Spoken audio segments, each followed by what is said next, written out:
Hello, I am Shanku.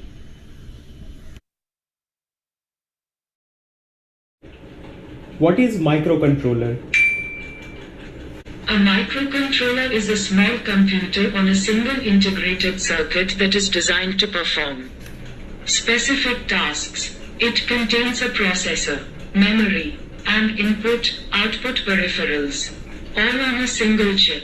Microcontrollers are commonly used in embedded systems and devices such as appliances, automobiles, and industrial machinery. Hello. What do you understand by term planet?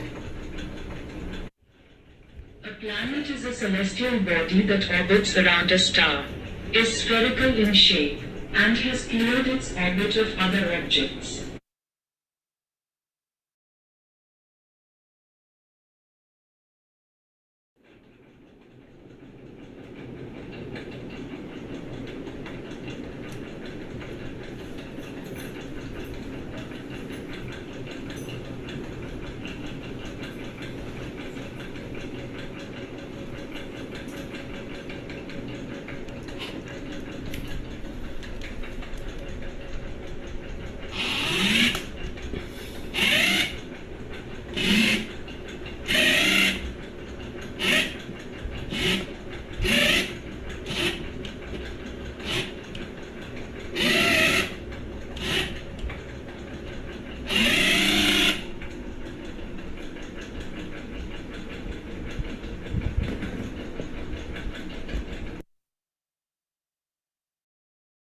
Shut down. Thank you.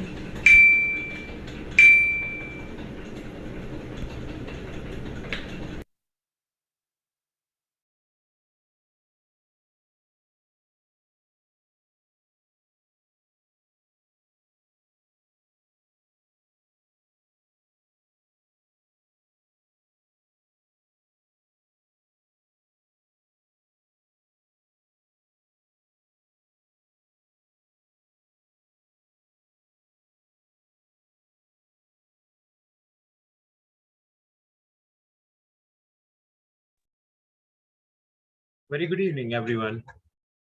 So we are going to start this broadcast in the next 4 minutes.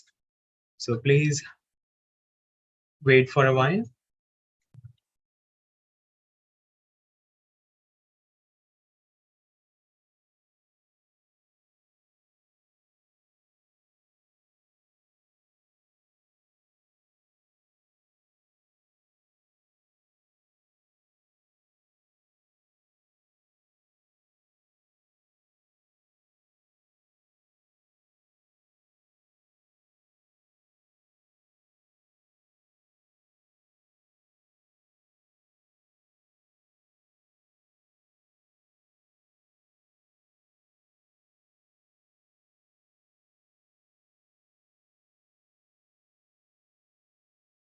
Very good evening, everyone. So I'm so glad to see you all again in our live session. And through this bootcamp program, as you all know that we are trying our best to deliver the knowledge in this field so that you can come up with your idea to build several AI projects, including the programming as well as utilizing the hardware in your classes. So we will start the session in few minutes. So hold for like next 2 minutes, I guess.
Very good evening, ma'am. Yeah, very good evening. I hope you're doing great today. Yes. So I'm handing over this session to you, ma'am, so that you can start and Okay. help fellow members to learn more thing about Python. Thank you so much, Okay. ma'am. Okay. Thank you very much, sir. Okay. Just let me 1 minute to share my screen so that I can start for today's task or today's class session. So till yesterday's class, we have already completed over like the data types, the variables names like that, and something about the some data types like integer, number type, and obviously the list one. The indexing and the slicing has also been done. So today we will do some built-in functions over the list, and what will they do, like how they will work, or how to what will be the syntax for that we will get to know today. Okay, and after that something more we will learn, and let's see how much can we go forward today. Okay, so these are some functions, some utility operators that can be applied over a list. So these are the like in, max, min, like that, and some functions like append, count, index, insert, pop, these. Now how they will work, let's move on to the hands-on part, right? Let's have some examples so that we can get the concept better. Okay, so we are just creating here a list that is named as num. The variable name is as num, the list name is as num, and it contains, you can see that here are 7 elements, right? 1, 4, 6 and 7, 9, 2, 7. So these 7 elements are there in the new list which we have created and named this as num. So after that, we are just calculating, or we are we are applying a function that is len to calculate the length of the num. So since here contains 7 elements are there in this list, so it returns 7, right? Next.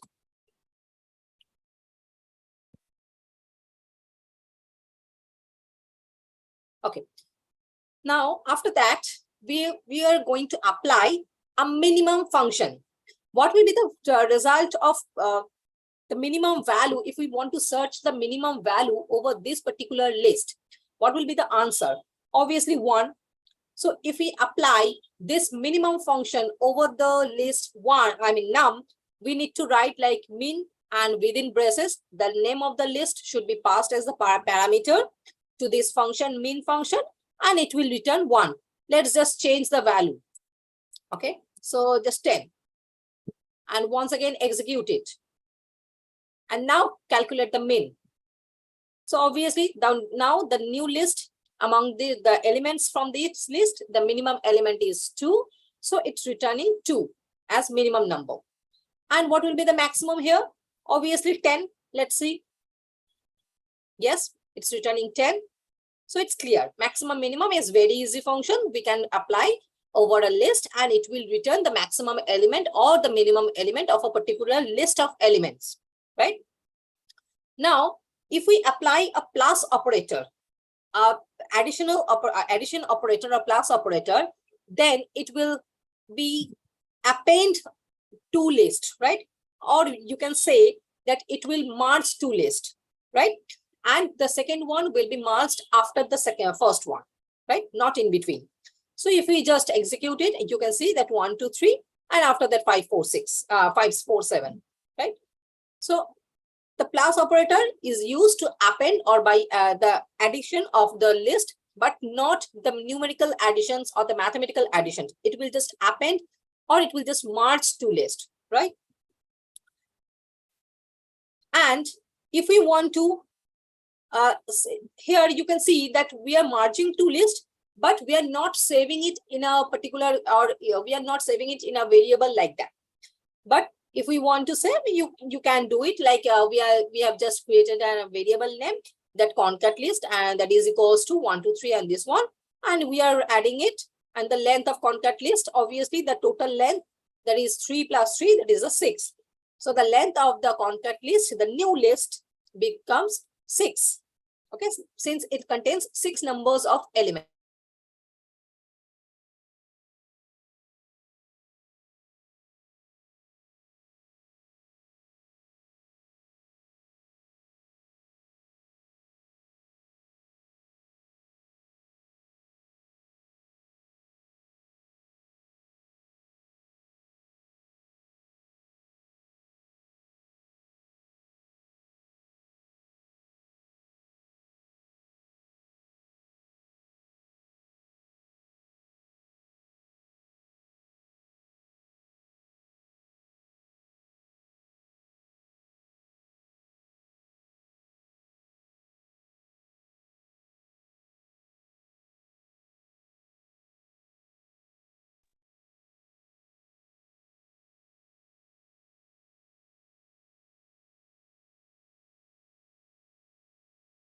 Yeah, sorry for the disturbance. Ma'am is facing some of the little bit of internet connectivity issue, so they will be live soon.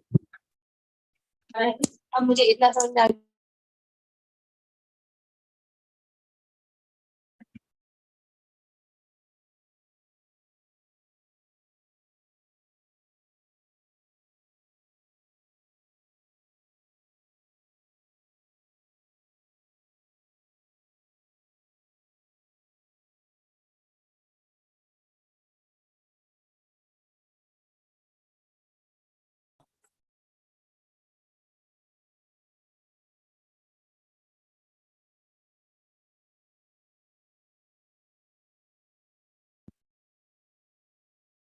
Yes, ma'am. Yeah, I think there was some network issue, so I was lost on the No meeting. issue, ma'am. You can continue, ma'am. Sure. Okay, I don't know till how much I was in. Okay, let's just repeat once again. Just so we are applying. We have applied over the list. That is the minimum and maximum function over the num list, and it returns the minimum and maximum number. Okay, so just once again, I need to just execute this particular list.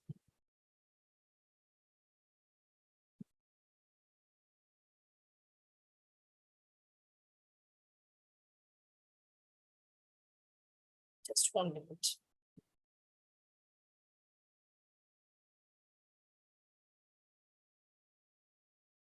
Since there was a network lost, so just I need to reopen the file.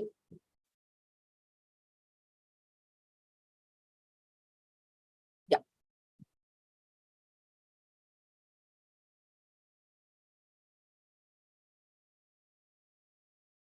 Yeah. Here. So we are assigning a list, numerical with numerical values, and we will calculate the length, and we have applied the mean and max function over it.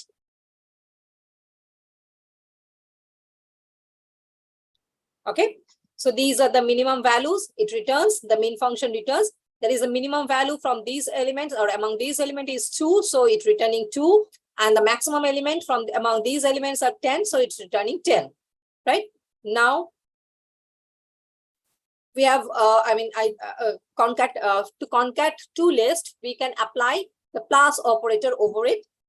So if we just write a plus operator in between two lists, it will just concat, or it will just merge them, right? So the new list will be the length of the list will be addition of these two lists. So it contains 3 elements, it also contains 3 elements, so the new list, the length of the new list is 6, so it's returning 6.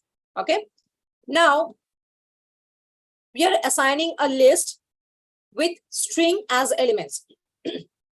So names is the name of that list, and it contains that earth, air, and water as the elements. Okay, now over a string of list of string elements, we can use directly to access, like if a particular string is present in that list or not. So if we write like fire in names, that means if fire is exist in this particular list, as any element of that is matched, it will return true, otherwise it will return false. Say air.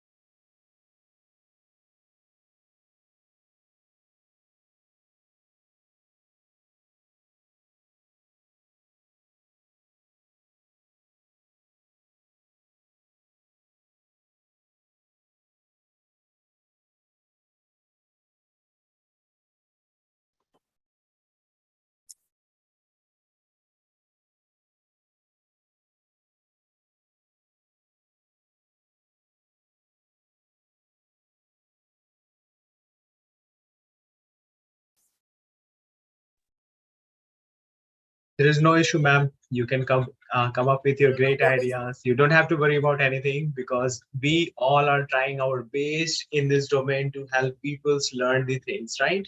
So Okay. yes, some problems will be there. I There is was no just issue. waiting for the weather or like that, the network I'm issues. here to motivate you throughout the journey, ma'am. Okay. You don't have to worry everything. Thank you Okay, very much, sir. Thank you very much. please go on, ma'am.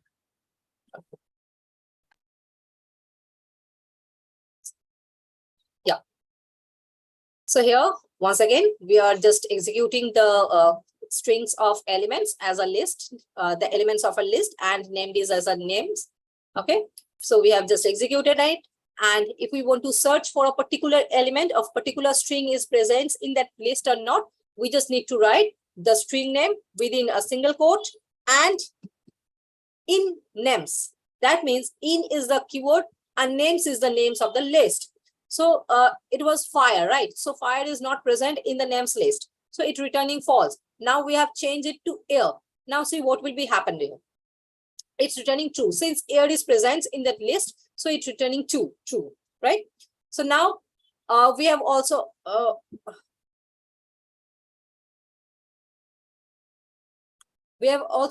applied a new list, I mean new element like Rajat in names and returning false, right?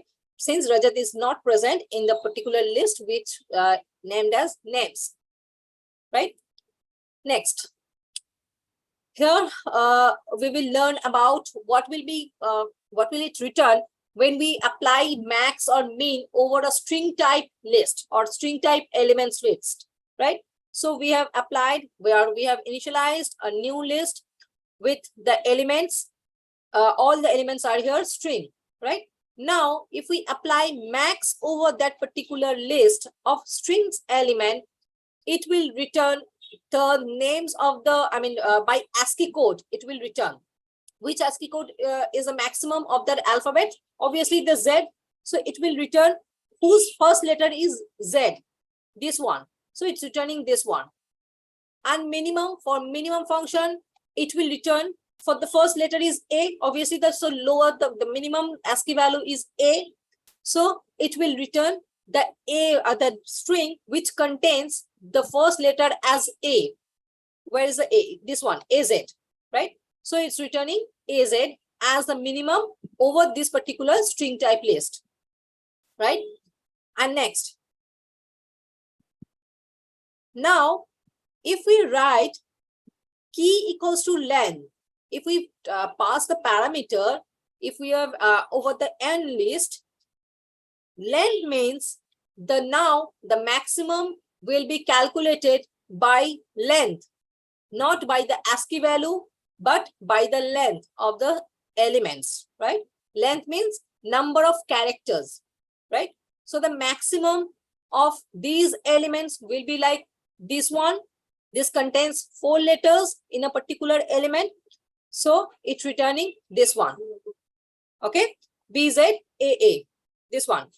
And if we apply minimum with key equals to len, that means what? The lowest length value or the lowest length element, that is single. Hello. Okay.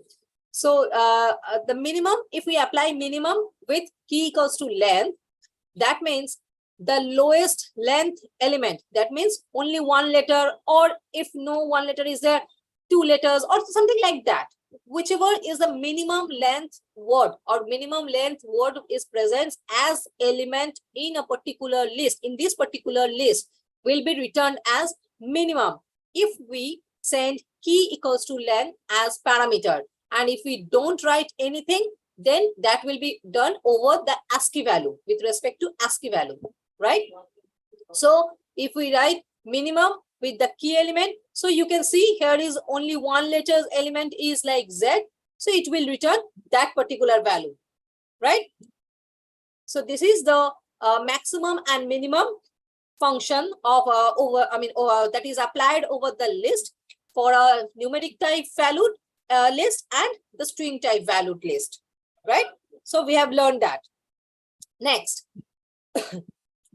Now if we pass numbers as the string type elements to a list, then what will it happen? See, we have just initialized an n list with the elements like 1, 94, 93, and 1000. Now, if it was a numeric type elements in a list, then it should have return for max function, obviously the 1000 one. But since these all the elements are passed as string type, then it will return the maximum value. And once again, the ASCII value. Once again, the ASCII, depending on the ASCII value, which number is containing the highest element? Okay, so 94 is the last, the first letter. See, the first it will match to the first letter or the first number, right? 9 and 9. There are two elements which are containing 9 as the first element, right? If they are same, then the comparison will move on to the next alphabet or the next letter or the next element, right? Or the next number which is being passed as that particular element. So here it is 4 and here it is 3. So obviously it contains higher ASCII value. So now the maximum function returns 94 as the maximum element of this particular list, right? So that means what? It will once again, it will see the ASCII value of the elements which is being passed, though they are numeric, but since we have passed these as string, see the single quotation. So every element is computed as a string. So the maximum will be depending on the ASCII value, and ASCII value highest is 9 will be the highest here. And the first letter will be checked first, 1991. So obviously this one is highest, and this two, basically these two. And after that, among these two elements, the second characters will be checked, that whose ASCII value is greater. So obviously 94, so it's returning 94. And for minimum, once again, the first letter will be checked for minimum value, that 1, and this one is once again 1. So both of them are 1.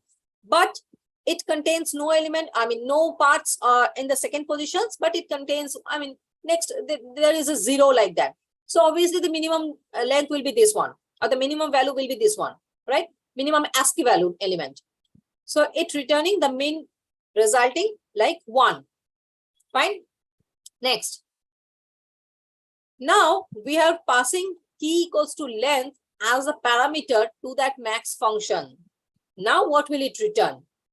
Max function key of length is returning that the length of each and every element will be calculated, and whose length is maximum will be returned.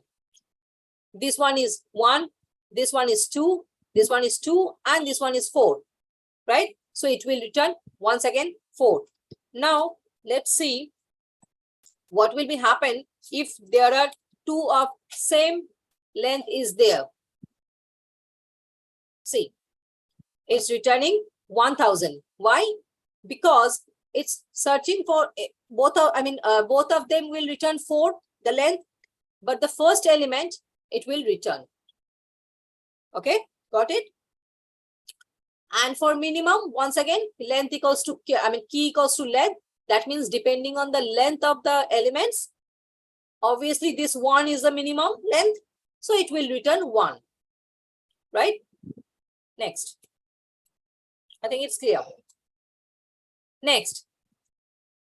List. Now append function. We will apply append function. If we write append function, what will it do? That within braces of the append function, whatever value we will pass as the parameter to the append function, that will be added to the list and end of the list, right? Now just execute it. There's a list that was 11487 containing these elements, and it will return, like after the append, it will returning that 114875. So it's clear. So append function will do what? If you want to add something to the list, since list is list can be dynamic, right? List can be increase the size. We can increase the size of the list. So if you want to append a particular element, you can just write the append function and within braces the values. Okay.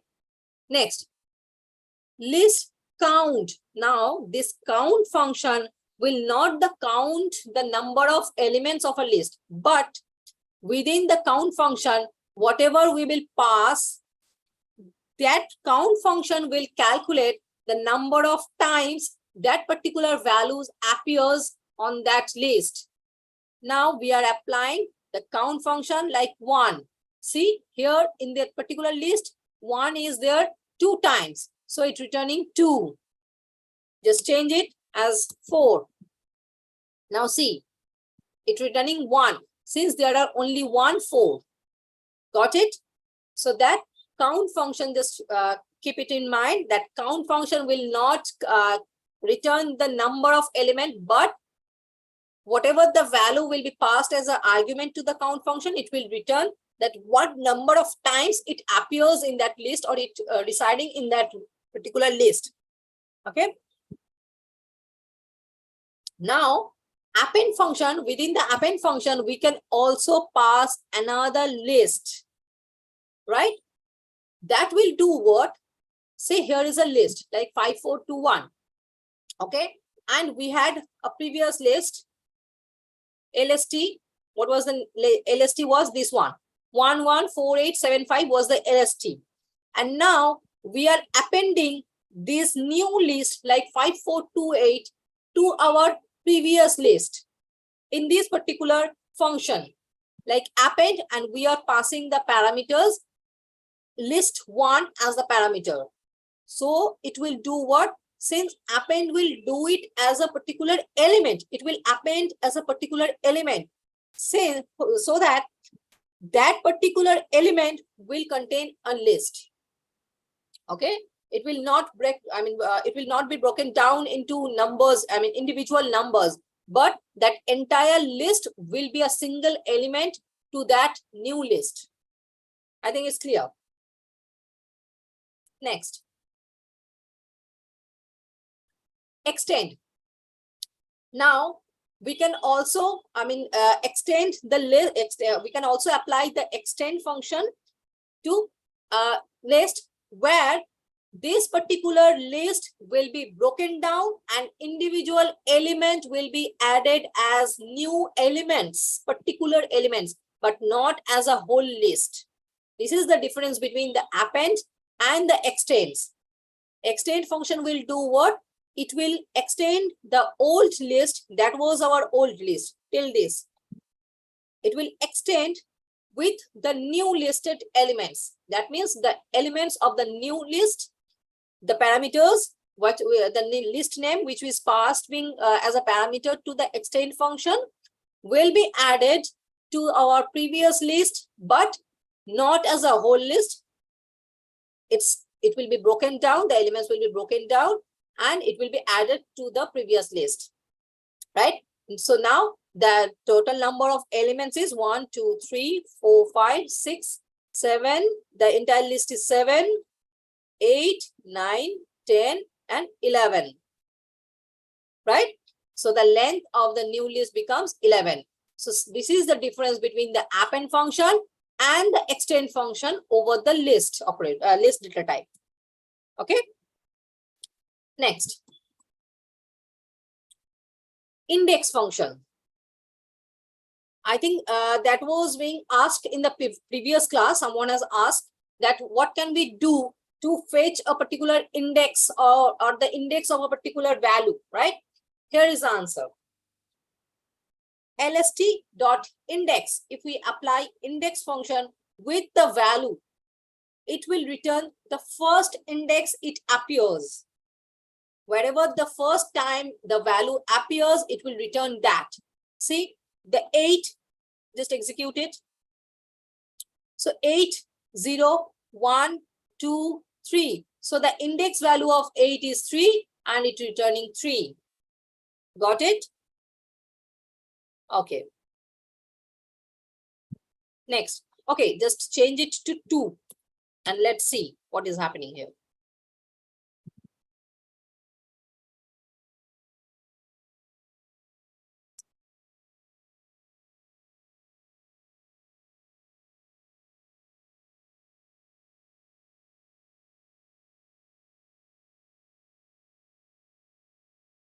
Yes. So 2 means, where is the 2? 0, 1, 2, 3, 4, 5, and this one is 6, 7, 8, 9. So that means the index of 2 is 9. See, there is also 2, but it's a complete, it's a list of elements, right? An element, it's an entire list. This is an nested list. So it's returning 9, where the 2 is individual positions. Okay, next. Okay. Insert function is used to insert the element, right? At this 8 will be inserted at the index value of these positions. That means at the position of 5th location, 8 value will be inserted. So after just executing it, it's returning that 0, 1, 2, 3, 4, 5. So the 5th element becomes 8. Got it? Okay. But, okay, just check the length of the string. Length of the list. Oh, sorry.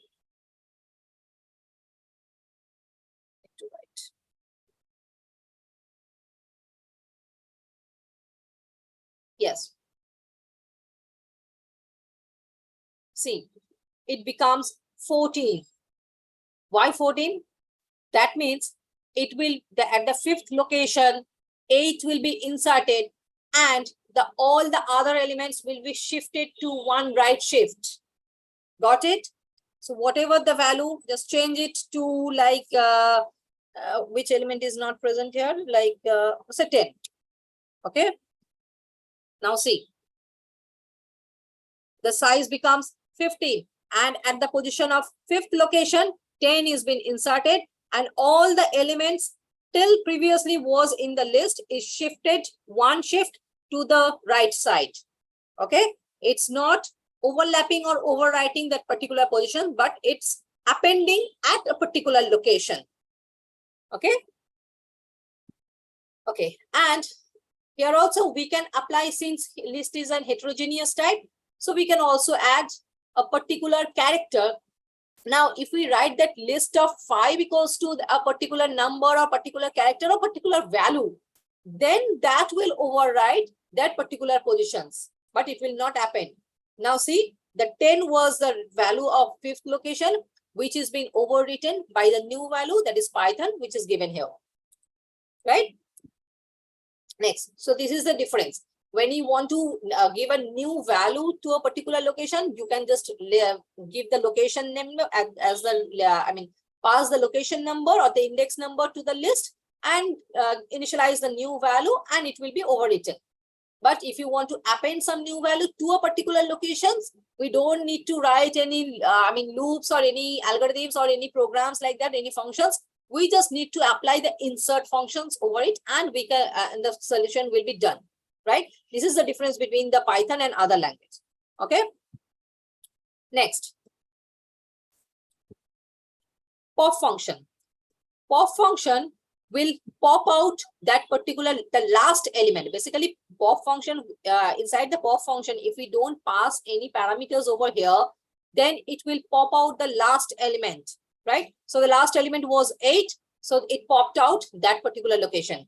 But if you want to delete a particular value of a particular index, then you need to pass the index to the pop function. So LST of pop, and we are passing 0. So that means what? 0th index will be deleted, like 1. This one is deleted, and here is the result. Okay, now just change it. Okay, just first execute it. So 1 is being deleted, and now we are changing like 3.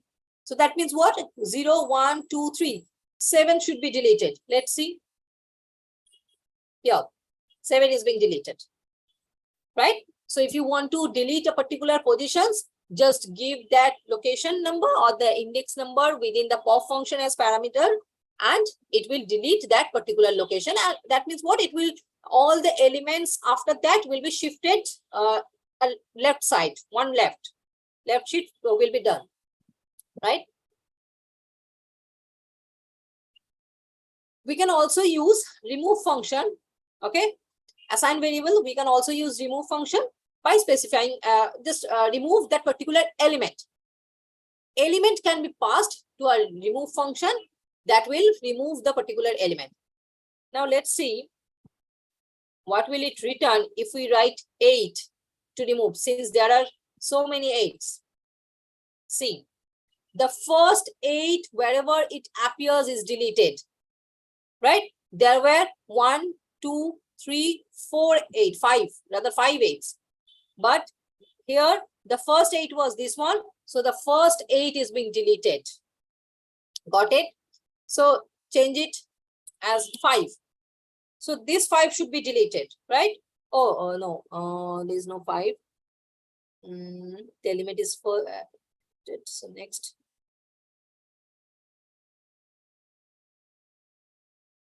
Once again. Yes. Okay. So this 5 is being deleted. Here you can see, right? And remove, once again, there's another example of removing. Okay. Just change it to one more 8, right? So just go through it. See, one more 8 is being deleted here. Got it? Next. Reverse function. Reverse function will do the reverse over the list, and it will just reverse the list.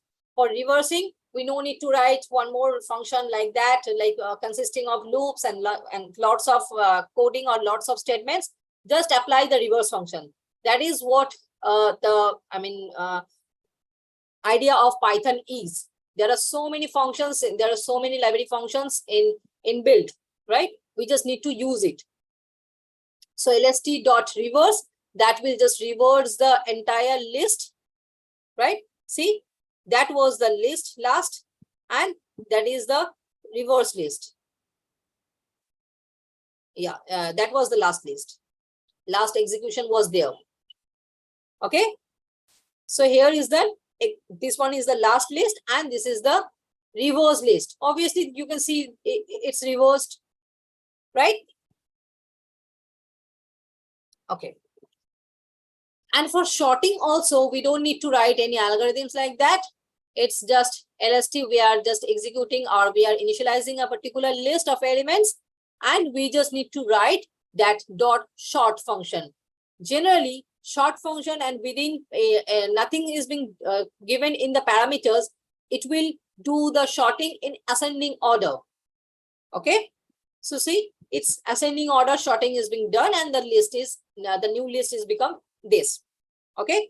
And if we write reverse equals to true as the parameter to the sort function, that means reverse equals to true. That means it will do the reverse order list. That is the descending order sorting will be done. Fine. So that means sorting will be done in reverse order. That means the descending order. For that, we need to pass reverse equals to true as argument to the sort function. And if we just execute it, you can see the sort function is being done in descending order here, and the output is like this. Fine. Next. But here you can see that in this particular function, our previous list or the original list is being sorted, right? But if we don't want that, once again, just execute it. So the new list becomes this one.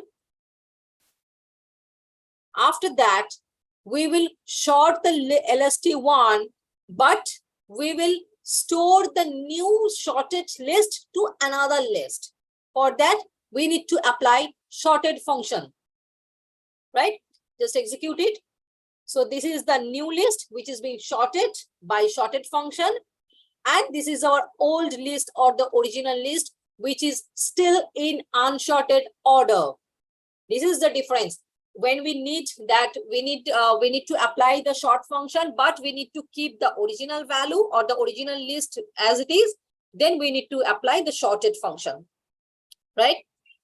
And here once again, the sorted function in reverse order.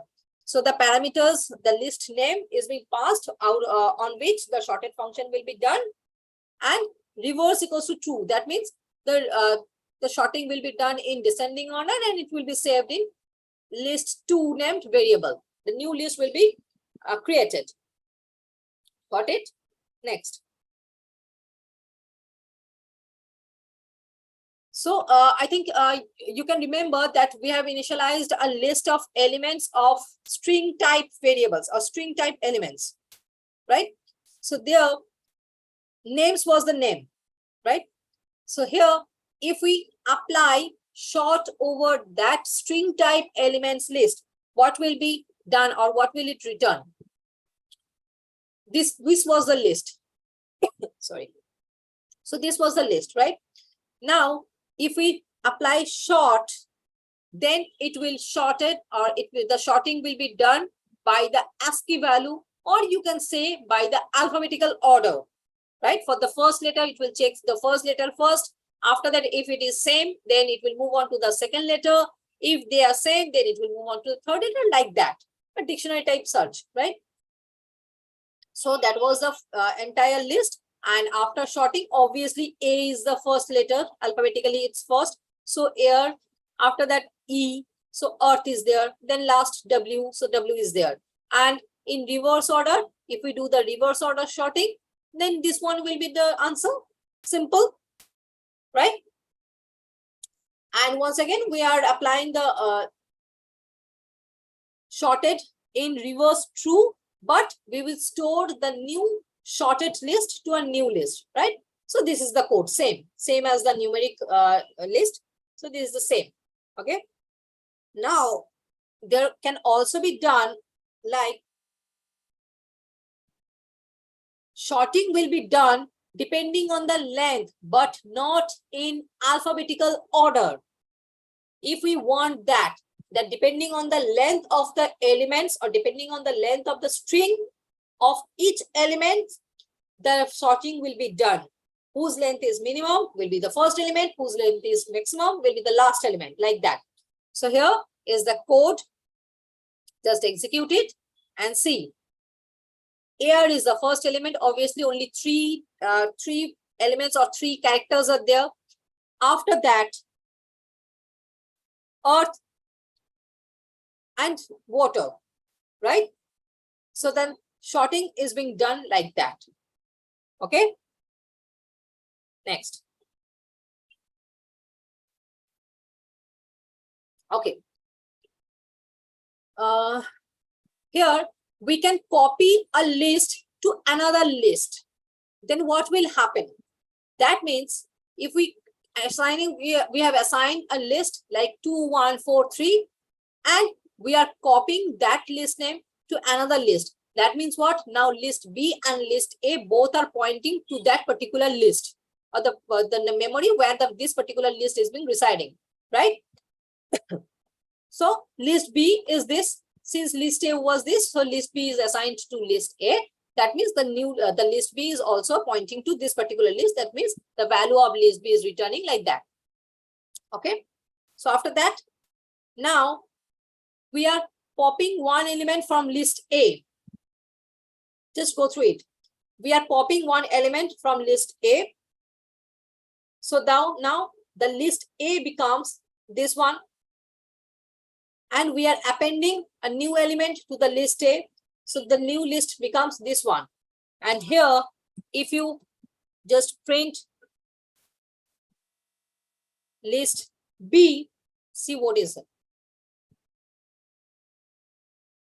See, we have just applied some functions over the list A.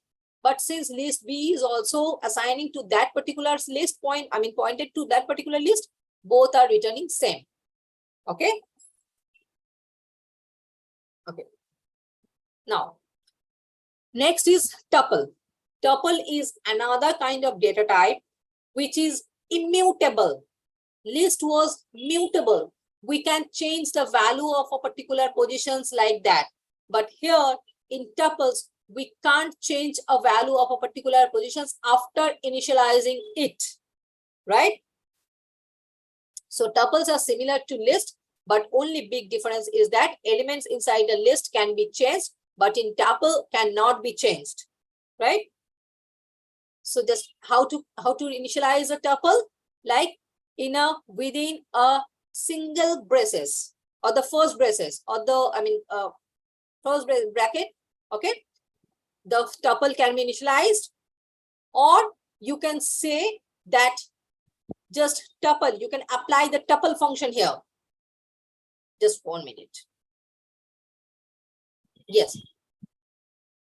Here you can see in this example, we are applying a divmod function. That means modular division function over the number is 10 and 3.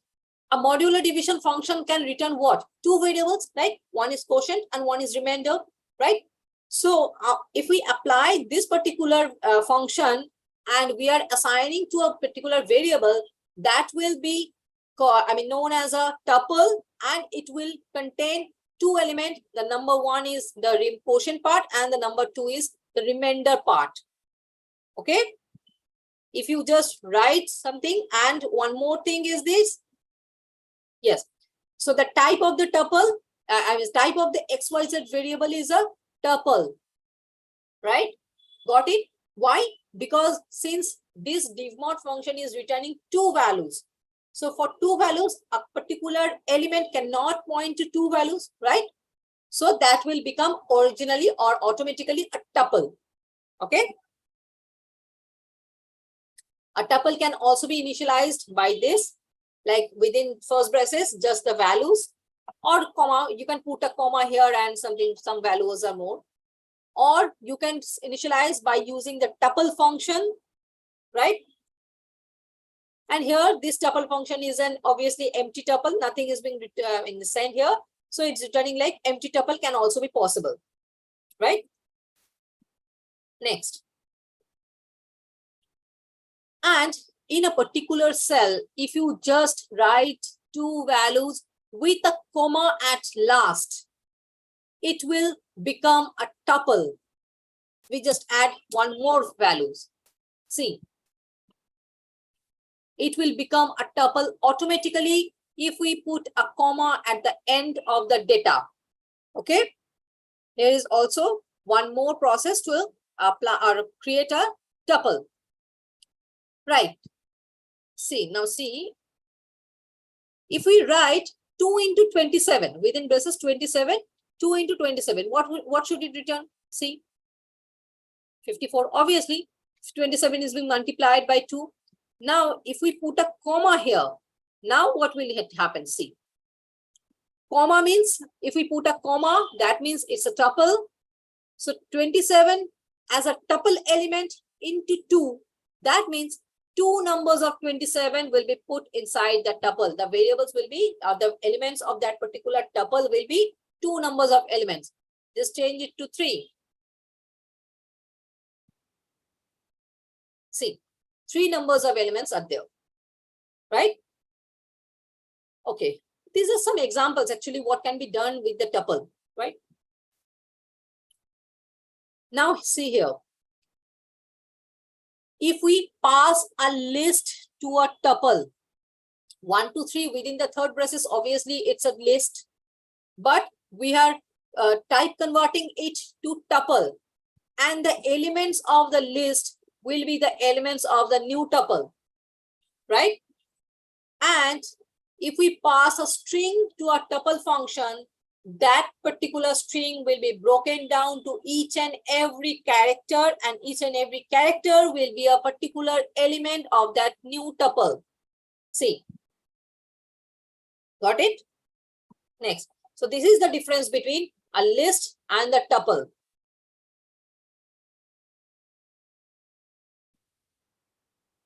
Next. So how can we indexing or slicing for our tuple, right? We have already indexed and sliced over a list. So how can we indexing or apply the indexing and slicing over a tuple? So almost similar, right? If we write that print top of 1, that means 1th element. Just move back to the example since we will apply. Yes. So that was the tuple. So 1th element is 0th element is 1, 1th element is 2. So it returning, just execute it, and it returning 2. Okay. Now tough 4. Tough 4 means this hello, that is this one. Okay. So here you can see that out of tough 4, we are applying that something not, before the colon, we have not passed anything, and after the colon, we have passed 3. That means it will start from the 0th location and it will stop before the 3rd location. Okay. So 0th location, 1th location, 2th location. Obviously, it is a 3rd location, so it will not be fetched. So this particular portion will be fetched for this particular function. Okay. And we are assigning it to a new tuple, that is tuple 5. So a new tuple is becoming with some slicing from a previous, old tuple, right? So we are slicing from a tuple, and for the slicing part or that particular portion is becoming a new tuple. Got it? And here, and the tough, also we can access the index of a particular location. So if we want to access the location of the 2, the value 2 in this tuple. So where is the 2th value? There is the 1th position, 0, 1, 2. So 1, it's returning 1. I think it's clear, right? So we can apply to fetch a particular portion of a tuple. We can apply this one like tough 4, and within the 3rd braces, the portion of the file or the start index and the end index can be fetched or can be given. And to get the index of a particular value from a tuple, we can apply the index function. It's as simple as that, and it's almost same like the list. And also like list, we have applied that list equals to list, right? That here we can apply mapping over, mapping in between 2 tuple. Like here is a tuple like A, B, C, and that is equals to alpha, beta, gamma. That means what? A, B, C tuple will map to this one. So if you now, after mapping, if we fetch the value of A, B, C, it will return the values it mapped to. Got it? Here is another example of just how the string is being broken down to create the tuple, right? Next. And the count function, just same as the list, it will count how many times that particular value appears in the tuple. So just move back a little bit. What was the result was? Yeah. Okay. I need to execute it. Yes. In this example, you can see number of A's are 1, 2, 3 times, right? So if you do, or if you pass the count function with A, it will return 3. Since it's 3 times, it's containing A as values, elements, right?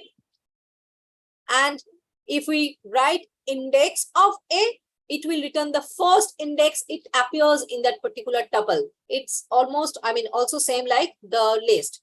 0th element, 1th element. So it's returning 1. The first time the A appears is at 1th location. Okay. Next, zip function. Now, what does a zip function do? Zip is doing what? Zip actually, append, or it can concat the 2 parts, right? That. So here also, you can see that test1 and test2 are 2 lists, right? And test3 is a tuple. Now we are zipping. Here you can see, and we are converting to that zipped value to a list. Test1 is a list. Test3 is a tuple. 2 different data types is being zipped. Test1 contains 3 numbers of element. Test3 contains 3 numbers of element. So once it's zipped, see the elements of the new list. And here you can see it's been typecasted to list. So here is the new list whose elements are, the first elements is a tuple, the second element is another tuple, and the third element is another tuple. And each and every tuple consisting the first element from test 1, second element from test 3. First element is 1, 2, 3, 1, 3, 5, and test 3 contains ABC. So see, 5 and C is being matched, 3 and B is being mapped, zipped, and 1 and A is being zipped here. Got it? And the entire portion is converted to a list since we have passed list typecasting here. Got it? We can also typecast it to a tuple here. Got it? So after it, a tuple will be made with each and every element as tuple, right? So that means it's a nested tuple here. A tuple with elements of tuples, right? And test 1 and test 2. Test 1 contains 3 numbers of element and test 2 contains 2 numbers of element. Now what will it do when we apply zip function over here? Since there are 2 elements, so obviously for 5 there is nothing to be zipped, so it will be just omitted, and the 1 will be zipped to A and B, 3 will be zipped to B. So that is the result. Okay, obviously, and we have typecasted it as list, so it's new list here. And if we typecasted it as tuple, so here is a tuple 1. Okay, next. Set. Set is another kind of data types, right? And set is the difference between the list and the set is that list can contain duplicate elements, right? But set cannot contain duplicate elements. It will just remove the duplicate elements. Here we can apply the set function to create a set, and it's a set here, and obviously it's an empty set, right? And now you can see that here is a list of elements, and we are creating a set with that particular list of elements. So the set 0 element becomes this one. But see the numbers here, 2 and 3 are being repeated. But at the time of set creation, the duplicate element is omitted or removed, right? Only the unique values will be the containment, or the elements can be the elements of the set. Got it? Okay. So some built-in function over the set function as the list and tuple we have already did. We are creating here 2 set, like one is 1, 2, 3, and the set 2 is 2, 3, 4, 5, right? So if we apply that add 0, add will add that particular element, but the new element will be added arbitrarily positions, not at the first or at the last. See, if we apply 0, it added at the first positions. Now once again we want to append, or we want to add 10. It's append at the last positions, right? So that means what? If we do, or if we apply the add function over a set, it may add that particular value which has been passed as the parameter to any arbitrary positions, but not at the end or first, like that. No necessary is there. Okay. Next. Now it's very important. Some functions, the set type of functions that we have already, we know from the maths that there are so many functions that can be applied to a set, right? That is union, intersection, difference, set difference, like that. So what will it return if we apply here, and what does it mean? See the difference properly. Set 1 and set 2 is being initialized like that. Okay. So set 1 is containing 3 elements like 1, 2, 3, and set 2 is containing 2 elements like 2, 3. So if we print just set 1 and set 2, the values of the set 1 and set 2 is being printed. Okay. After that, if you we are assigning a new set, that is the just set of, 2 and 6 are the values, okay, and we are printing that, okay. That means what? We have created 3 sets, right? And here is the result, 2 and 6. Now, if we apply union function with a set1 dot union and as parameter another set, obviously the union means it will return whatever is in set 1 as well as in set 2. But if there are duplicate element of a particular element contains in set 1 as well as in set 2, that means it will not get that particular element twice, but it will remove the duplicacy and it will just take only one time. See, if we apply union over this particular 2 sets, obviously the answer will be like 1, 2, 3. Since 2 and 3 are same as set 2. So this is the union value. Got it? 1, 2, and 3. Now intersection. Intersection of set 1 dot set 2. That means what? Intersection means it will contain in set 1 but not in set 2. Okay? This will return what? Intersection means it will be contained in both of them, right? For this value, that is both present in set 1 and set 2, will be returned in this particular function, the intersection function. Okay? So if we apply this particular function, the answer will be what? 2 and 3. See the list of the set, the elements. 2 and 3 are the values that is present in both of the set. So it's returning 2 and 3. Got it? Next, set difference. Okay, set difference is what? Set 1 dot difference set 2. That means it contains the values which is contained in set 1 but not in set 2. Which value? Which is in set 1 but not in set 2 is 1. So it's returning 1 here. Okay. Now, if you just change the positions, 2 and here 1, that means what? The value which is present in set 2 but not in set 1. Now see what will it return? See, an empty set.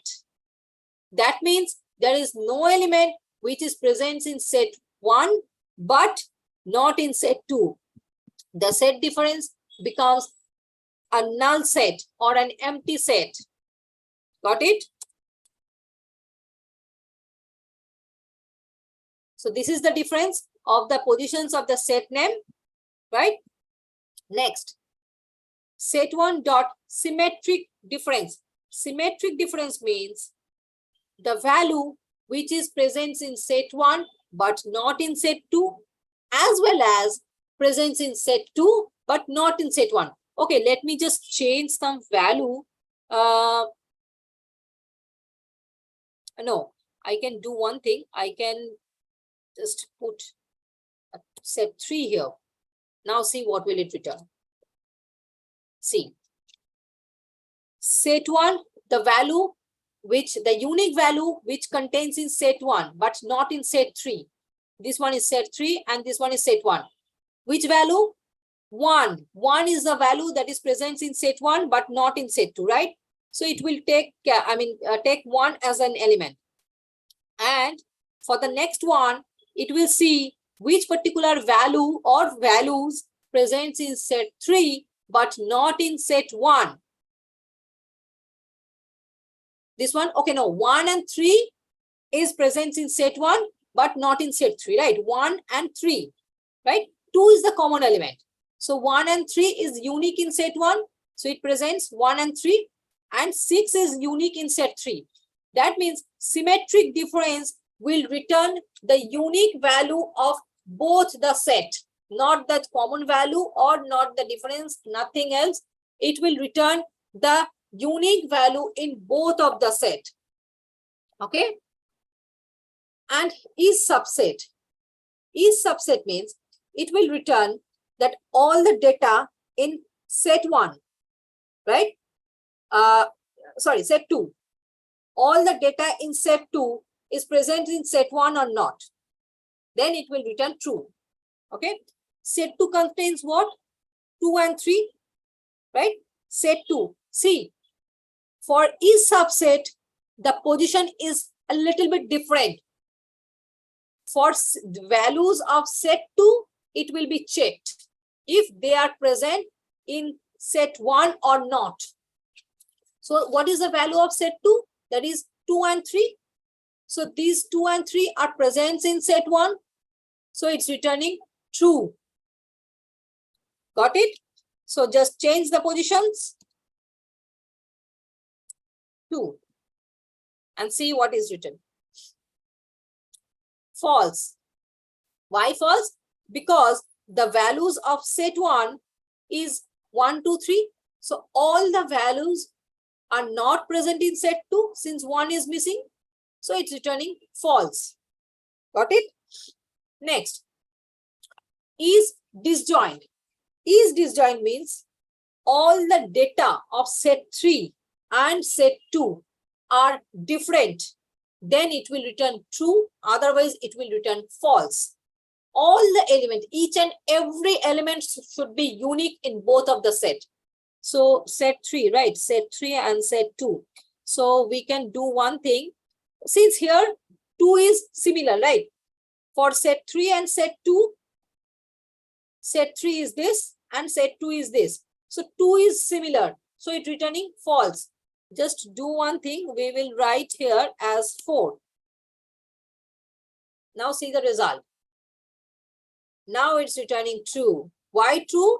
Because the elements of set 2 and set 3 all are unique. No same elements or no common elements are there in between these particular two sets. So is disjoint will return you true if each of the elements of both set is unique. Otherwise, it will return false. Okay. And is superset means all the value of set 2 are present in set 1. If all the values of set 2 presents in set 1, set 1 dot is superset of set 2. That is all that will check if all the values of set 2 is present in set 1 or not. Obviously, the values of set 2 are 2 and 3 and all the values are present in set 1, right? So it's returning true here. Got it? Once again, I'm just repeating this part. Union will return you all the common elements as well as the unique elements, right? But common elements will be added only once, not duplicate element, since it's a set. Intersection will return you the common elements only, right? Set difference will return you the elements which presents in set 1 but not in set 2. Symmetric difference will return you the unique element in set 1 as well as unique element in set 3. Each subset will check if this one is subset of this one. Then it will return true or false. For each subset, the position is changed, right?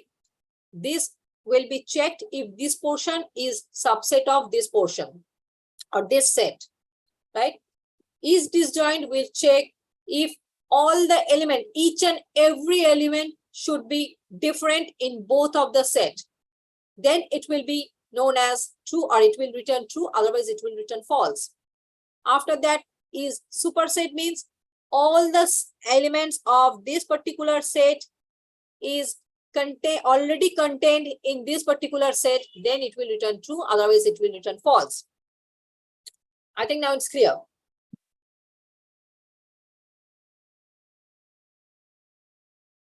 Next, to remove a particular element from the set, from the list, we have applied the pop function, right? But for the set, there is a remove function that we will give a particular value, right? And it will remove that element. Okay. So what was the value of set 1? Sorry. Yes, the value of set 1 was 1, 2, 3. So after removing 1, the new set becomes value is 2 and 3, right? 1 is being removed. And if we apply clear function over a set 1 dot clear, then the entire set will be deleted and it will become an empty set. Okay, so to delete a set, we can apply clear function. And for list, I think it was missed in the list part, that for list also we can apply the clear function to clear or to delete all the elements of the particular list, right? So set, tuple, list, clear. Next, string, a new data type. In the previous class, I have said that for string, we can give a single quotation as well as double quotation as well as 3 quotations here. Okay, now what does that mean? If we write a particular string in a single line, then we can give single quotation as well as double quotation, any of them. But if we want to write the string, or if we want to put or give the string in multiple lines, then we need to give 3 quotations here. If we give double quotation or single quotations, it will generate an error. See, obviously. Okay, so we need to give 3 quotations here. Now execute it. See, so the string is being set, right? And here we are printing the string. So these are the string which is being initialized here. See, the last one is assigned here in 3 lines. And all are string. Obviously, the types of all the strings are class type string, right? Next, indexing and slicing over a string. So that is the string 0 value elements, right? So now we want to fetch the 6th element of the string 0. 6th element means 0, 1, 2, the space is 3, 4, 5, and 6. The 6th element is 8. So it's printing 8 here, right? And if we give a range like from 4 to 10, then it will start from 4th location, that is 0, 1, 2, 3, the space is 3, and M is 4. 4th location to before 10th location.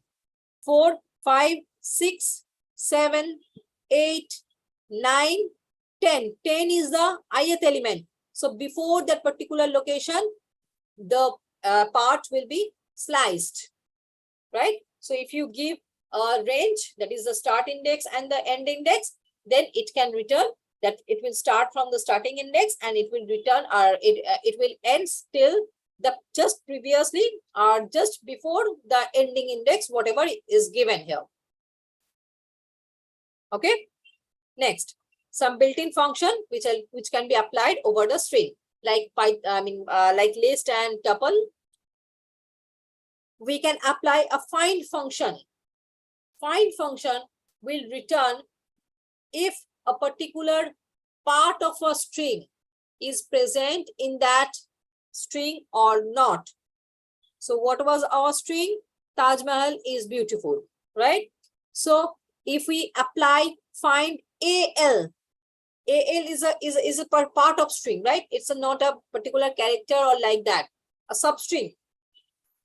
A substring can also be found that it's present in the string or not. So AL is present here. So what is the location? 1, 2, 3, 4, 5, 6, 7. Sorry, 0. It will start from 0, right? 0, 1, 2, 3, 4, 5, 6, seventh location, it's containing AL. So it's returning 7.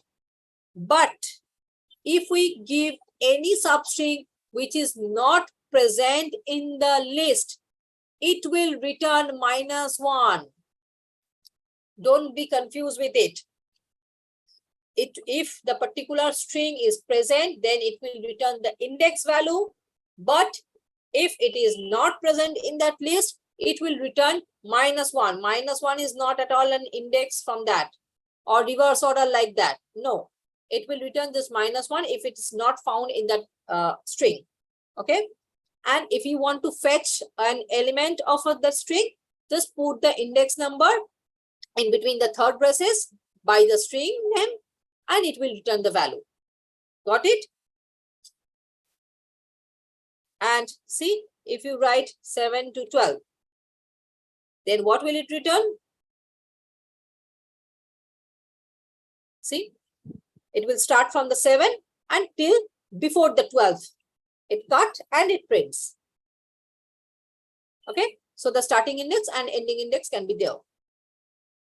Next, find value of a particular letter, and the searching will be started from which location can also be given. Only find for a substring is okay. It will start from the 0th location and it will end to the last location. But if we give the locations or the portion of the string where the find function will work,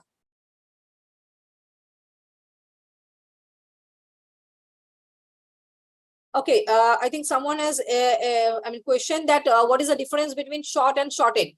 For short function, the original list or the original list will be shorted, right? That means the elements of the original list will be changed in shorted order. But if you want to store the shorted order list in a new list and the original list will be as it is in unshorted order, then we need to apply shorted function. Okay. Next. So here we have given that 2 and 8 and the find variable is, or the find string is A, or the substring is A only. So that means what? The string 0 or the find function will started working from the 2nd location till the 8th location. See the string here, this way. Yes, so this is the string. Okay, so A is residing where, or A is present where? At the 1th location, at the 5th location, or like 0, 1, 2, 3, 4, 5, 5th, yes, and 7th location also here, right? But we are giving the portion of a string out of which or from which that particular substring will be searched, if it is present or not. And if it is present, then it will return the index value. Otherwise, it will return -1. Okay. Here, T in the Taj Mahal is beautiful. The location index value of T is 0, right? And we have given 1 here. That means the searching will be started from 1th location, and we have not given any index value, last end value. So that means it will move on, or it will search till the end, starting from 1th location, right? So that means what? But since T is the 0th element, so it will not find the T here in the entire part. So it's returning -1. Okay. And after that, and here, if we have given the range that is 2 and 8, the search will start from the 2th location. That means 0, 1, 2. So that means searching will be started from these locations 2, 3, 4, 5, 6, 7, 8. So this portion will be searched for A substring. And A presents where? 5th location. First A presents here, 5th location. So it's returning 5. Though A is there, but we are not searching over this particular position, but we have given a range of the string or the portion of the string from which the searching will be done. And this is the result here. Okay. We can capitalize a string, capitalize the first letter of the string by applying capitalize function. String 3 dot capitalize, that is, it's capitalizing the first letter, that is O is being capitalized here. Only the first letter of the sentence will be capitalized. Okay. Next, center. Center function is doing what? Sorry. Basically, center function, if we write center 40, that means the portion will be, I think you can see the here this option. So this particular area of print will be divided into 40 characters, okay, 40 spaces, and out of that 40 characters or 40 spaces, the letters will be printed in the center. Okay, that is intention of printing.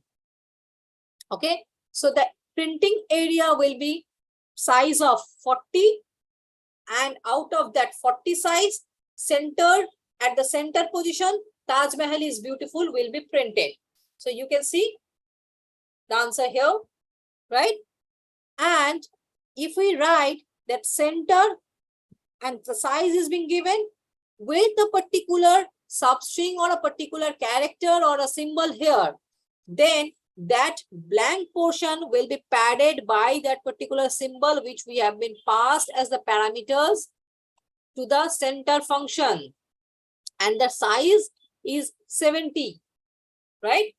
Till now we have, see, this portion of the printed area is whatever is needed, right?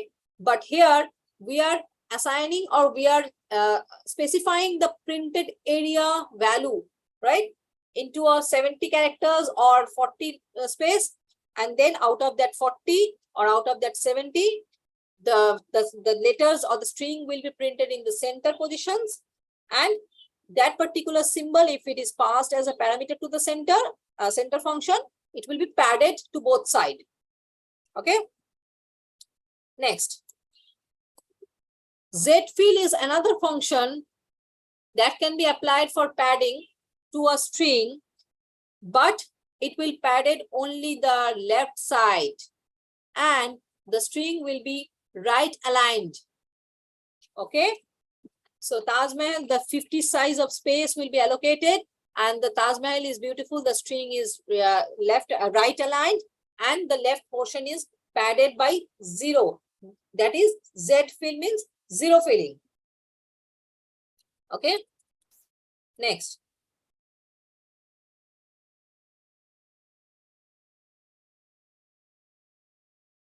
Here, tab. See, in between the word, each and every letter, /t is given, /t is set. For /t, it's tab, but by default, size of the /t or tab is 8 spaces. So if we just execute it, the first one, there are 8 spaces in between every letters. But if you write expand tabs, the size of the tab can be modified by the function expand tab, that is 1. And the size of the tab is 1 here only. And if we give 13, then the size of the tab becomes 13 here. So this is the some, basically in Python, there are lots of functions, right? So some of them are just, explained here. Okay. So now this function, okay, let me just change it to 1 so that the error will be obliged. Okay. See, index function, we have applied find function, right? Previously for a particular substring to find that. Now index function will return the index of that substring. So Taj is the 0th location, right? The string is this Taj Mahal is beautiful. So Taj is the 0th location, starting from 0th location. So it's returning 0. And we are here, we are giving 0 as the starting index for searching. Okay. And so it's returning 4. But if we give the starting index, okay, no,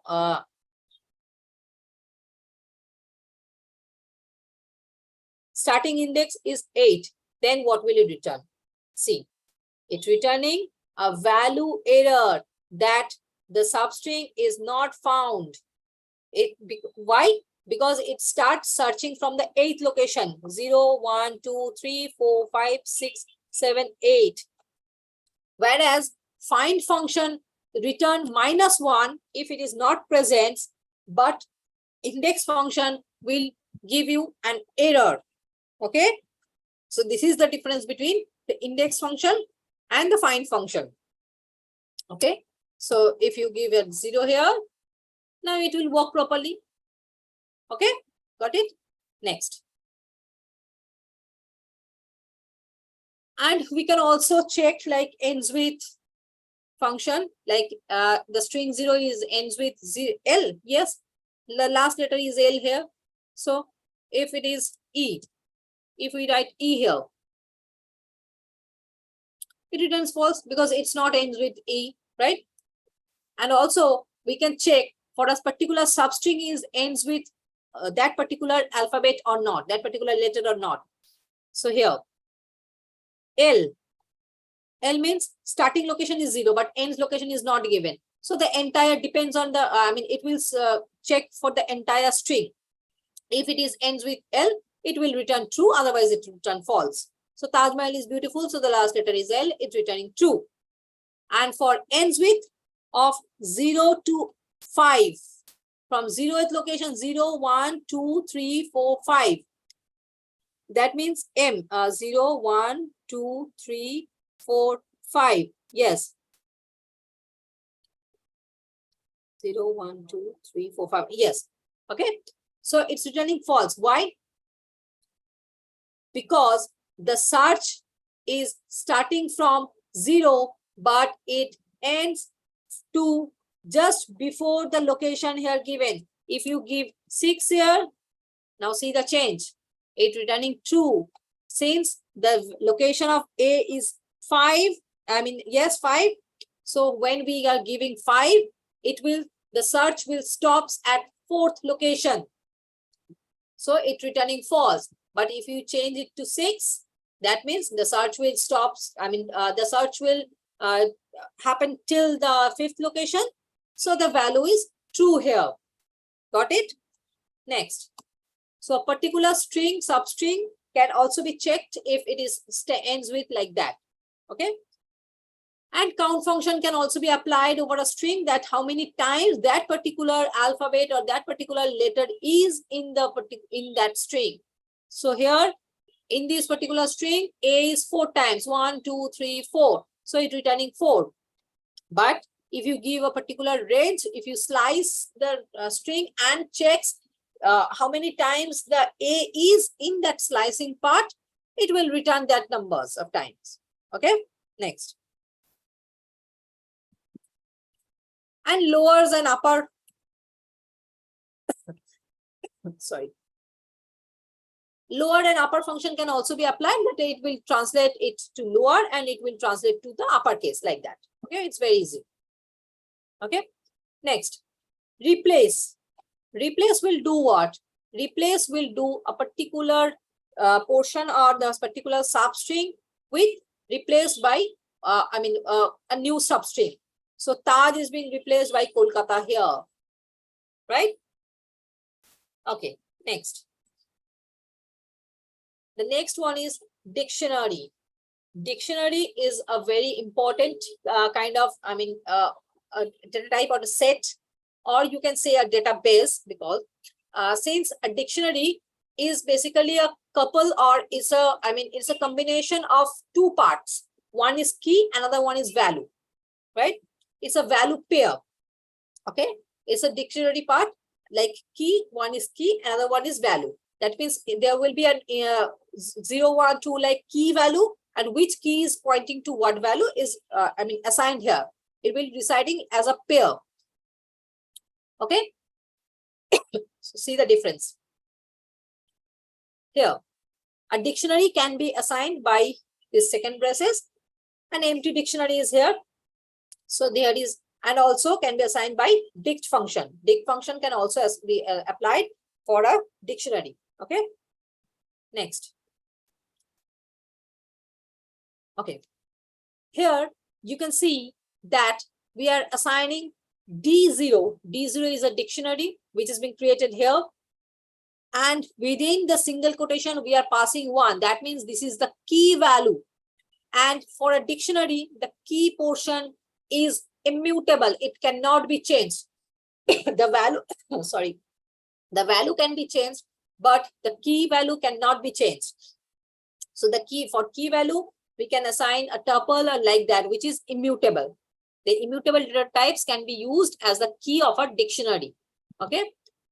So D0 of 1 is assigned to 5. Is it possible to increase the font size?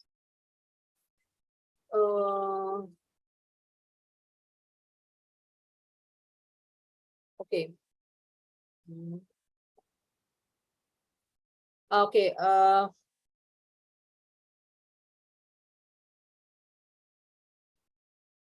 But for now, I have not applied that font size increment, right?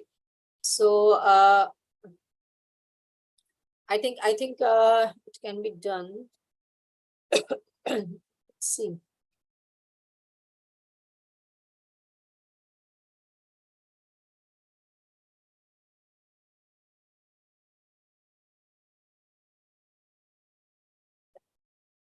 I think it's okay now.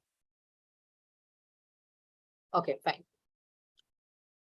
So, sorry. Okay, so here for 1, the key value is 1 and the value is, no, it's perfect. Thanks, man. Okay, yeah, most welcome. Okay, so for 1 keyth element, the value is set as 5, and for 1, 2, the name of the key is 1, 2, whatever it may be, right? The name can be anything. The key name can be anything. So the value is like 1, 2, right? Now, if you execute it, see,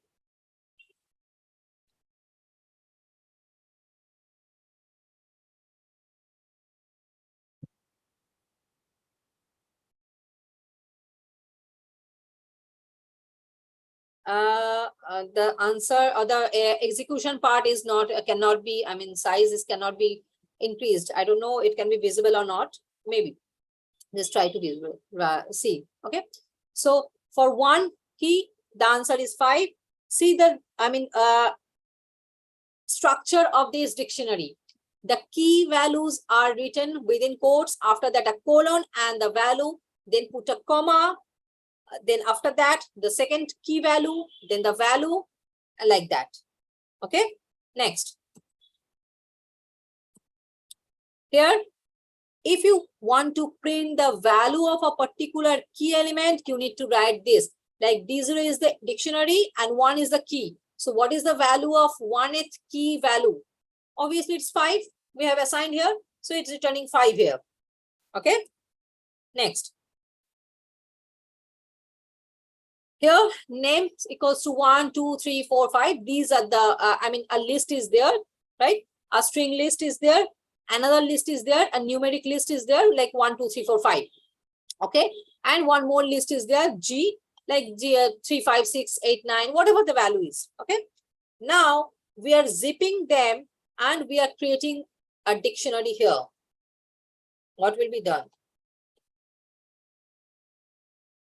Okay, here. So if you put the zip function for names and numbers, see, actually after, I mean, increasing the size, I can't accommodate it within a screen so that it can be visible for both of the cell. Okay, okay, yeah.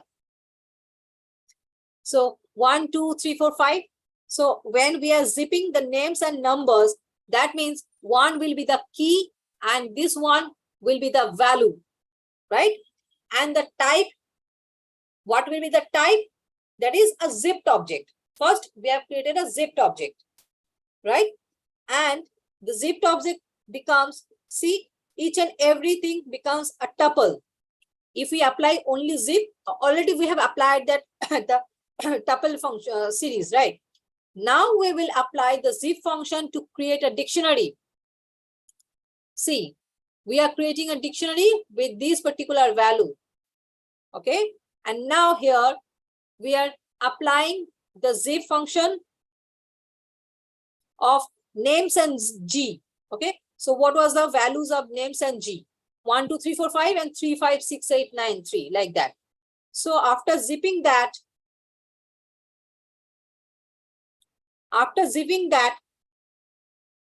this one is a zipped element, created as a zipped element. After that, we are type converted it to a list.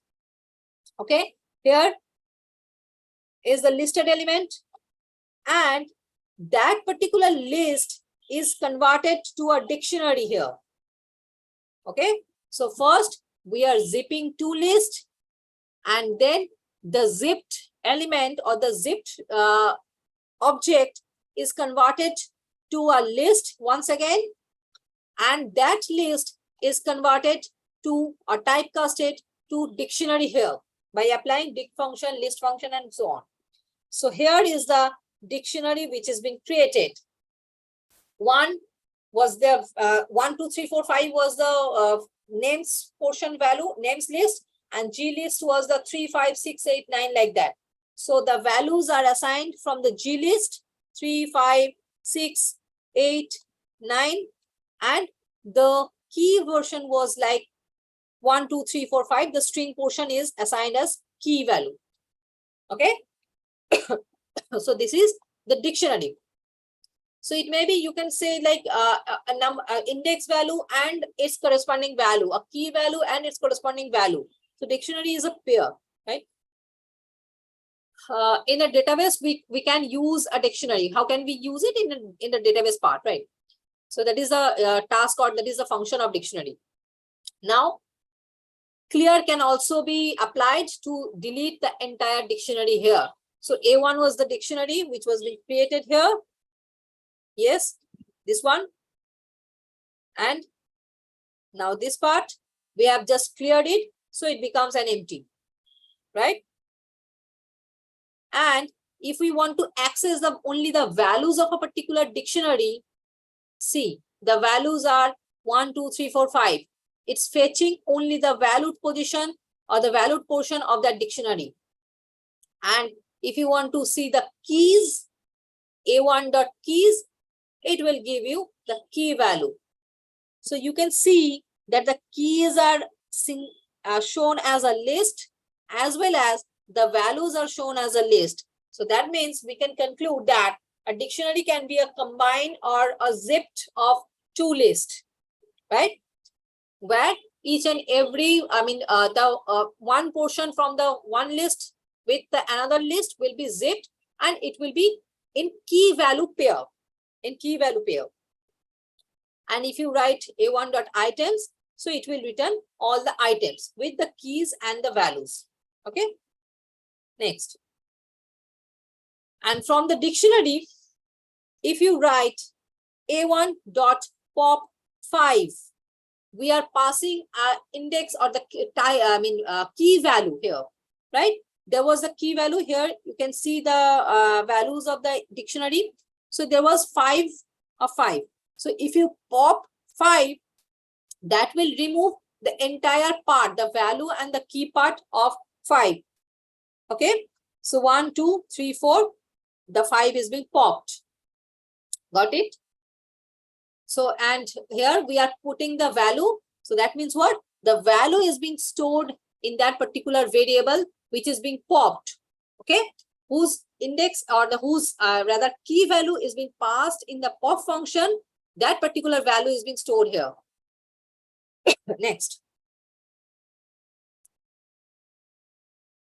Next, move on to the control flow statement. I think you all know any of the programming languages like that. And so you have already applied that control flow where the conditions can be checked. If something is like that, then do this, otherwise do this. If condition is satisfied, then do this, otherwise do this, like that. Okay. So here the control flow statement or the syntax is, the keyword is if, and in Python, one thing you must keep it in mind, that indentation of the code is very, very important, right? So if you write this particular print, say here, it will generate an error. See, got it? So indentation is very much important in Python. Got it? Since this particular print function is under the if statement, so the indentation should be proper. Okay. So we are assigning x equals to 12, and we want to check that if the value of x is greater than 10, then just print hello, and else it will not do anything. So just change it to 1. Now see what will it do. It will do nothing. It will print nothing since we have not print anything. Okay, there is no else part. Basically, there is no else part, so it will do nothing. Okay, now if we put a else here,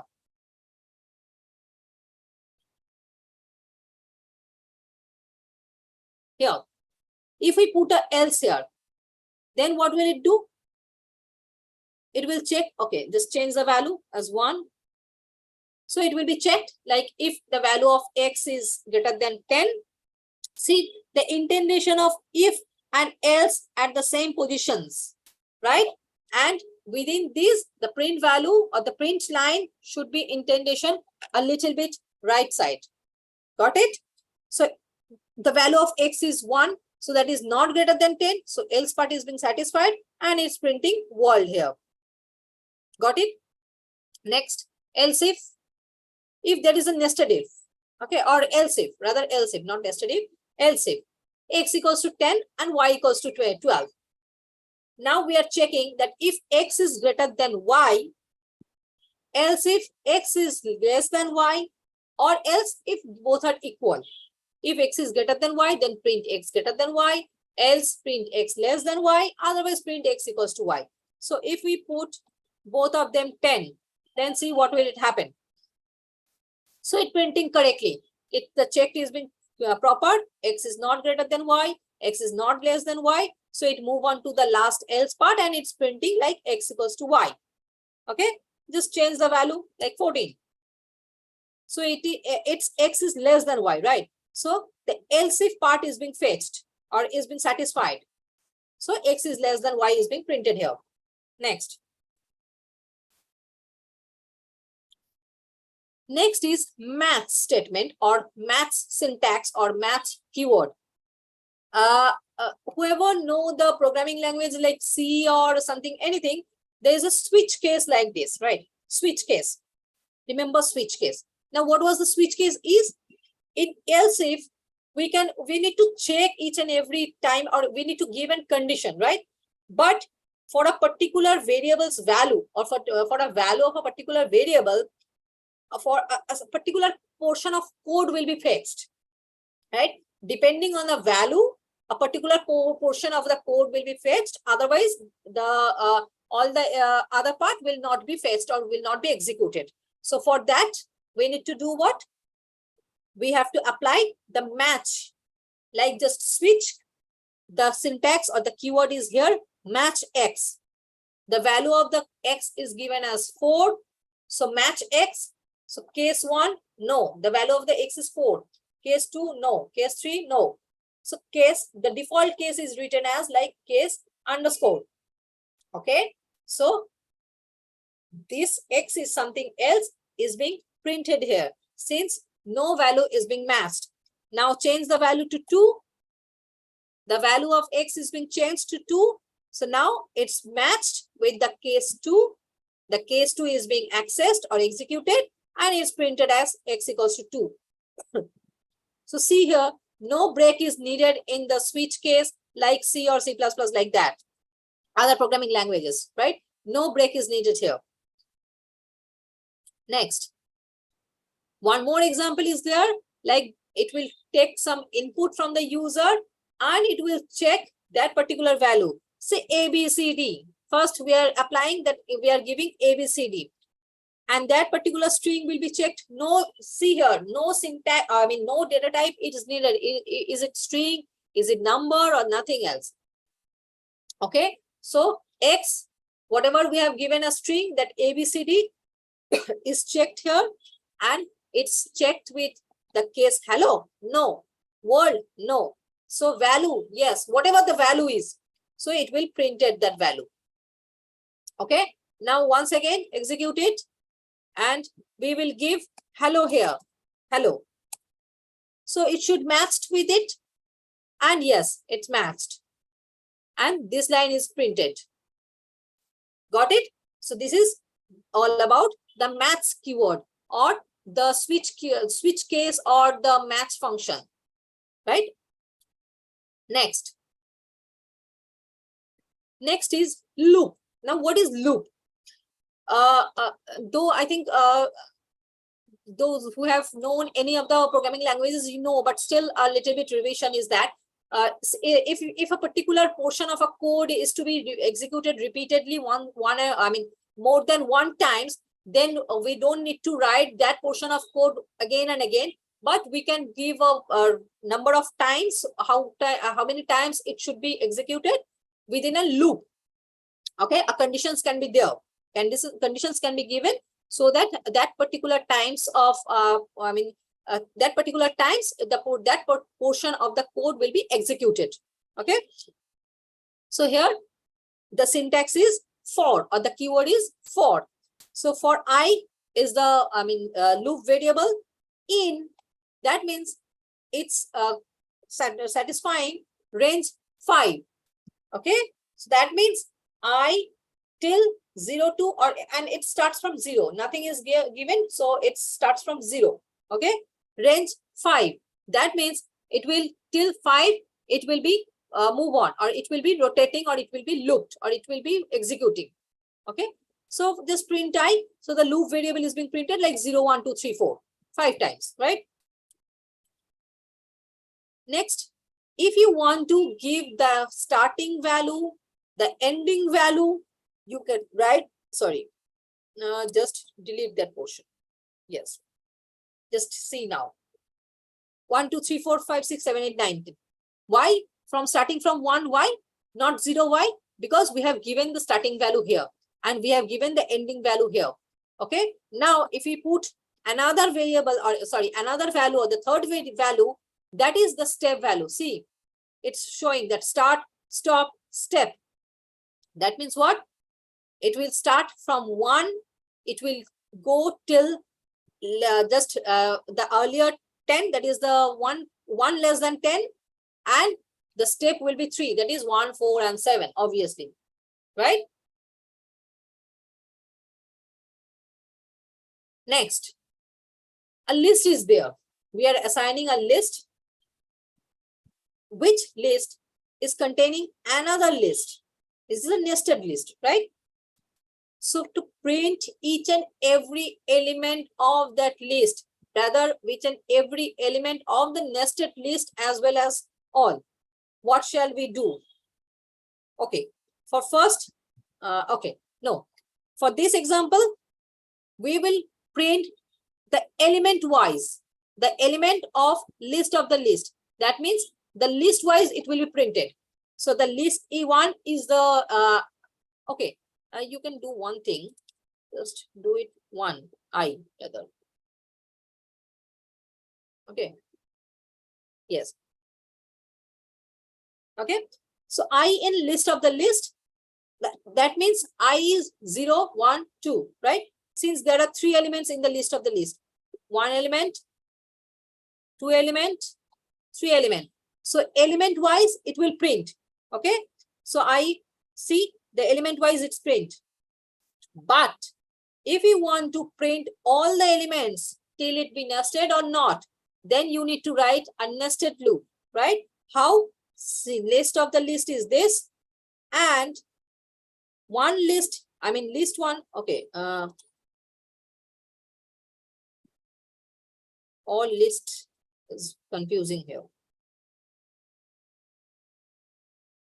Now see, I in list of the list, that means I will be this portion of list, and X in list, that means what? Out of this nested list, another loop is working, and it will print the particular elements of that nested list or the smallest list, right?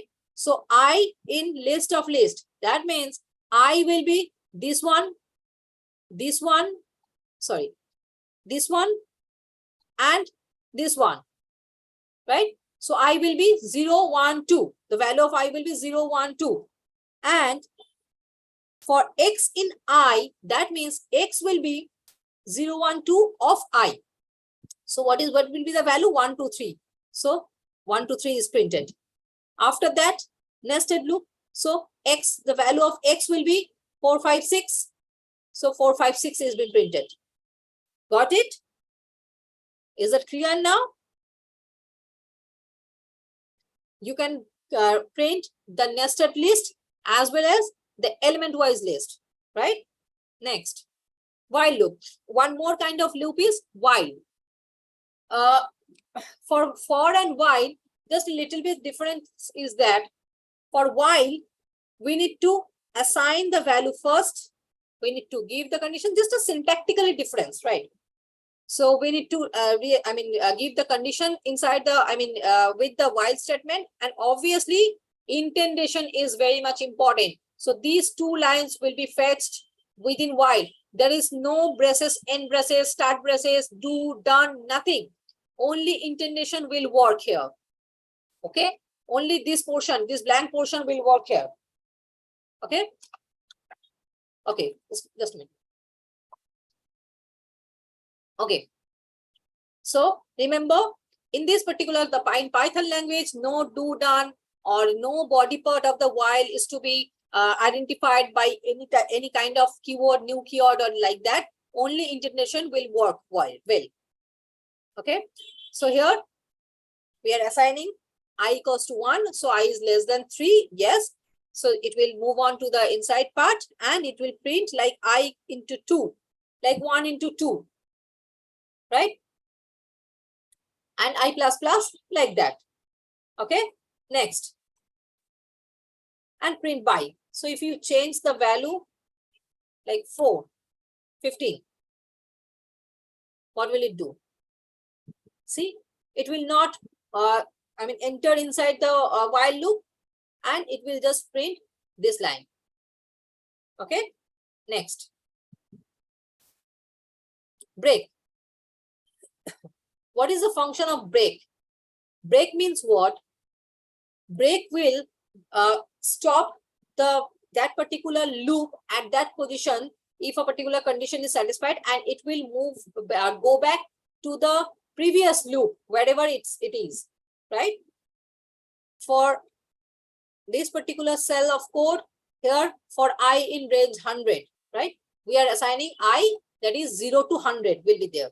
Okay, and after that we are printing I. So we need to write the print the I, but we are checking if I is greater than 7, then just break. So break will do what? Break will move out from the code from the previous loop, or the insider loop, or the inner loop. So what is the inner loop here? This one. Since there is only one loop, so it will just stop here, right? So you can see it will print till 7, because when the value of I becomes 8, it will just break out, right? Next. And for this particular code, this is a nested loop here. For I in range 1 to 10, step 3, it will print the I, and the jth value, right? J will be range 10, okay, from 0 to 9 rather, okay? And if the value of J is greater than 3, it will be broken, or it will be move out, but from which loop? Only this particular loop, right? The inner loop, and it will move back to this loop again, okay? Wherever it was in, and it will move on to the next part, next value. So for I equals to 1, so whatever the value, what will be the value of I here? 1 to 9, right? And step 3, that means 1, 4, 7.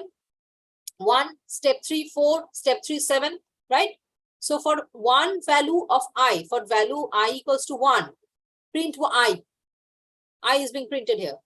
And J in range 10. So J will be started printing from 0 to 9, but from when the J is greater than 3, that means 0, 1, 2 printed, and greater than 3, it becomes greater than 3. No, it's less when J equals to 0. First check when J equals to 0. Okay. No, condition satisfied not. Move on to the else part. Value of J is printed 0. Okay. J equals to 1. No, condition satisfied here. Else part is satisfied. Printing is 1. J becomes 2. Printing is done. J becomes 3. Still not satisfied that if condition. So else part is satisfied. So else part is executed. So J, the value of J is 3 is being printed. After that, value of J becomes 4. Move on. Now the if part is satisfied and its break statement is being executed and it will move out from the jth loop. Now the value of I will be increased. So the new value of I is 4. Once again, it will move on to the j loop and it will start from the 0th location once again, the 0th value once again, right? So this is the concept of break here. Okay. And next, continue. Continue is another, yes. For continue, we need to write a pass as the keyword. Okay, for continue in another language, a continue is being used, but in Python, pass is used, PASS is used for continue function. Continue will do what? If this particular condition is satisfied, then continue, otherwise it will do this. Okay, continue means what? It will just increase the value of the loop variable, but it will not move out or get out from the loop, right? So here is the list of elements in this program. I'll just execute it.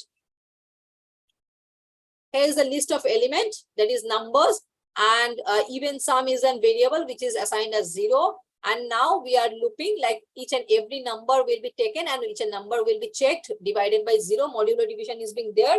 It will be divided by 0.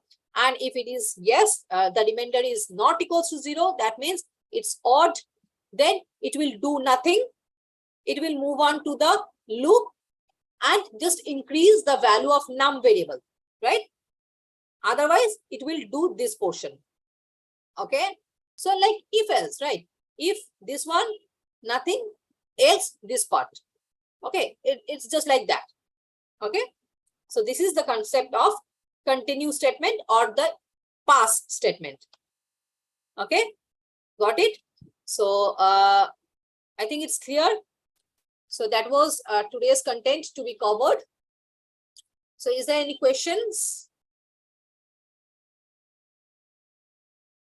Is there any problem in today's task?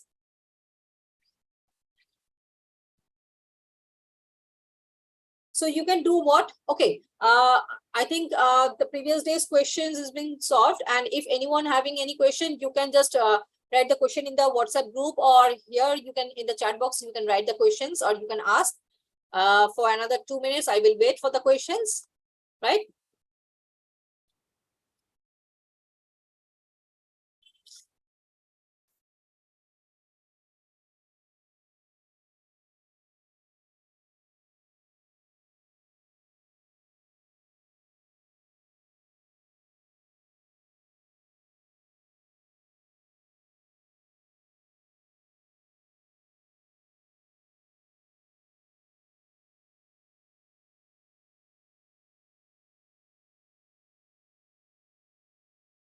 So no questions, no problem.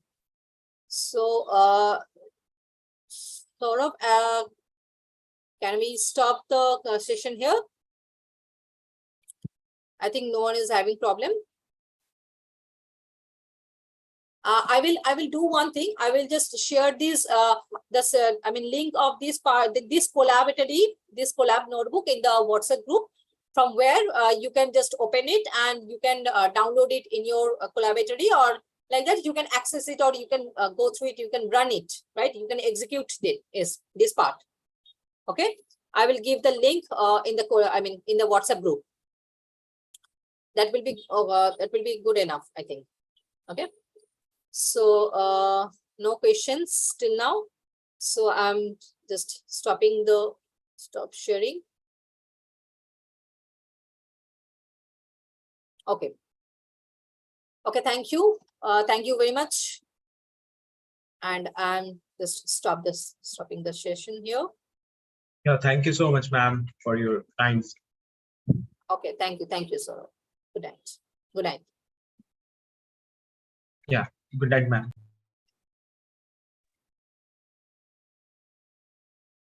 And good night to everyone. I hope we will see you back again in our next session. So in case you do have any doubts, then please ping us on our WhatsApp group, which is created exclusively for you teachers out there. Thank you so much and have a good day.